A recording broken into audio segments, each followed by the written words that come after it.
David, are you an atheist? Yes. When did you become an atheist? Around age 12.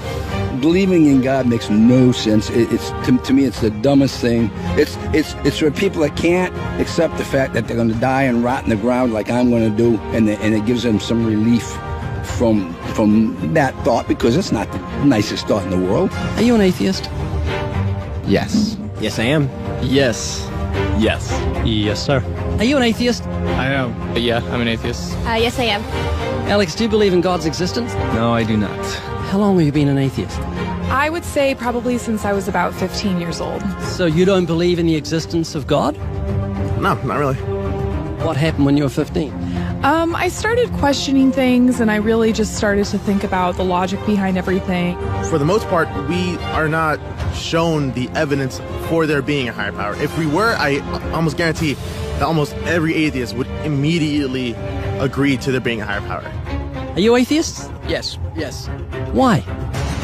Well, I just haven't seen enough evidence, I suppose. I grew up in a Christian family, and just over the few years during high school and as I grew up, I just realized that there wasn't a lot of evidence to support that belief system. Are you open to evidence? I think I am open to evidence. It just would have to be extraordinarily compelling, like out of this world compelling. If you could be given evidence, reasonable evidence, would you listen to it? Yeah, I would. You're someone who has no faith or no belief in a higher power or a creator, but if you were shown evidence, you would change your mind because you're open. Absolutely.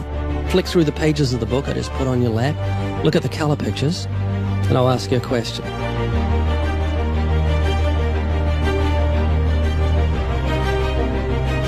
Do you believe that book could happen by accident, that nothing produced the color pictures in the book, that red, orange, yellow, green, blue, indigo, violet ink fell from the sky and formed itself into those beautiful pictures, and then black ink fell from the sky, or from nowhere, and formed itself into coherent words and sentences, capitals and periods and commas, making sense, page numbers fell from the sky, all in order, and then it bound itself and formed itself into a cover with artwork, and there we have a book. Obviously, intelligent design designed the book. Wouldn't that be correct? Yeah. Can you see where I'm going with this? Yeah. Tell me, what is DNA? What is it? Deoxyribonucleic acid. And it's what makes up our bodies and our cells and everything that makes us who we are. DNA is like our biological code, kind of like binary zeros and ones. Information about us, who we are, what makes us, parts of us, how we look, how we're built, everything like that. Your genes instructed your cells how to make your eyes and what color your eyes should be, and your hair and your height and your personality. Scientists call it the instruction book for life. Basically. Everything that you are or ever will be made of starts as a tiny book of instructions found in each and every cell. Every time your body wants to make something, it goes back to the instruction book, looks it up, and puts it together. The book of you would have 46 chapters, one for each chromosome. Each of our book's 46 chapters is between 48 and 250 million letters long. That's 3.2 billion letters total. This is the secret language of DNA. This is the book of life. Instruction book for life. Yes. Instruction book for life. Yes. DNA is made up of genes, and genes give instructions to the cells as to how your body should grow. Did you know that those instructions, the instruction book of your DNA, just your DNA, was laid out end for end, would go to the sun and back a number of times? That book of instructions is so comprehensive. DNA is the genetic information encoded in the cell of every living thing that instructs our cells how to grow and how to function. It's our genes that determine whether our skin will be dark or light, have brown or blue eyes, or red or green or yellow, have red hair, be brunette or blonde, be tall or not so tall, or the color of our feathers if we're a bird. Whether we're humans, fish, animals, insects, or plant life, the way our bodies look and operate has all been pre-written in the amazing book of our DNA. What do you think the mentality of someone who believes a book fell together without a bookmaker? Well, they would be crazy. Do you think a book could make itself? No, I don't. Of course not. No. Utterly impossible. Yes. If anything can happen by accident. I mean, from nothing. Oh. Couldn't happen, could it? I don't think so. It'd be impossible. It would be like saying an explosion caused everything that makes a 747 airplane to all just come together by accident without some intelligent thought behind it. That's a good point. Do you believe DNA happened by accident? No, I think that it developed over the course of many, many millennia of evolution and development. DNA exists in every living thing. Its origins don't matter. The fact that there is intelligent information tells us there must be an intelligent designer. Is this making you think? It is, and I do think about it from time to time. It's just, yeah, it's complicated, definitely. Well, DNA's complicated, but the point I'm trying to make is very simple. Book designer or bookmaker, DNA, intelligent designer. God. Does that make sense? Yes. You an atheist? I am. What would you think of the mentality of someone who thought a physical book could make itself? I think they'd be silly. Of course it can't make itself. What would you think of the mentality of someone who believed the instruction book for life, DNA, made itself? I think it'd be silly as well. It would need investigation. That's atheism. Absolutely. And what would you think of the intelligence of someone who believed the instruction book for life made itself? Low intelligence level. DNA happened by accident? Probably not too smart. DNA couldn't make itself. It's impossible. Does that make sense? Yes. Is this making you think? Yes. And what would you think of the person who believed that DNA, the instruction book for life, happened by accident?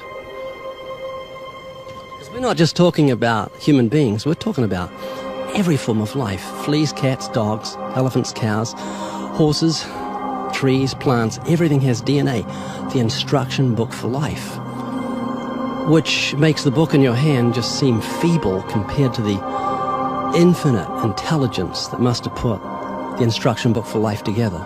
Can you see what I'm saying? Yeah. Do you believe DNA happened by accident?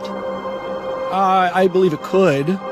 Explain it to me, how a program could make itself out of nothing on how to make a human eye, giraffe size, elephant size, cats, dogs, puppies, flowers, birds, trees. Every living thing has DNA that's so complex, it's mind-boggling. It must have been a genius beyond any human reasoning that put it together. And to say it happened by chance is infinitely sillier than saying a physical book happened by chance. All I'm doing is reasoning with you. I'm not arguing. I don't want to win an argument. I'm just saying I want you to concede something that's absolute common sense. You're an atheist, so you believe the scientific impossibility that nothing created everything. I mean, it can't be nothing. We all have to start from some point. I wouldn't say nothing created it. There had to be something there in the beginning. You like Richard Dawkins, don't you? Well, I mean, yeah, I like him.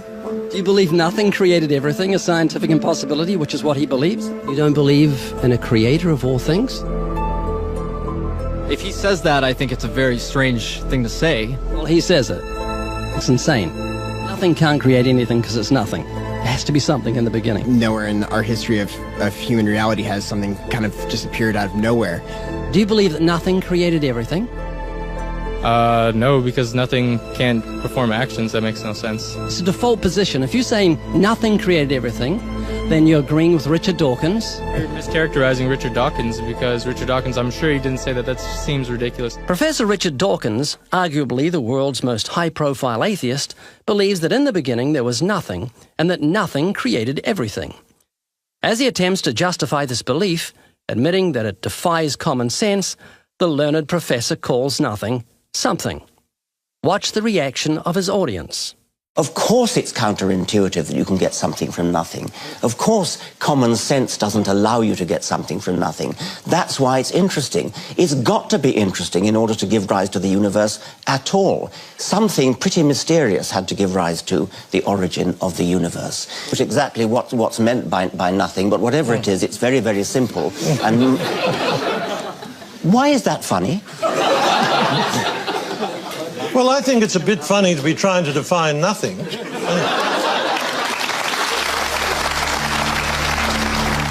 Richard Dawkins, I'm sure he didn't say that. That seems ridiculous. The audience reaction confused the normally eloquent professor because he's not used to being the object of laughter. What he didn't realize was he was talking to people who were endowed by their creator with the virtue of common sense. This was just another case where the emperor has no clothes. Someone should tell this man who has deceived millions, "You're talking foolishness." Is that what you believe? I mean, it can't be nothing. We all have to start from some point. But there has to be something that created everything. You just wasn't God. Is that what you're saying? Yeah. It's just evolution, how things became from one organism into many. But that doesn't solve your dilemma of the initial cause.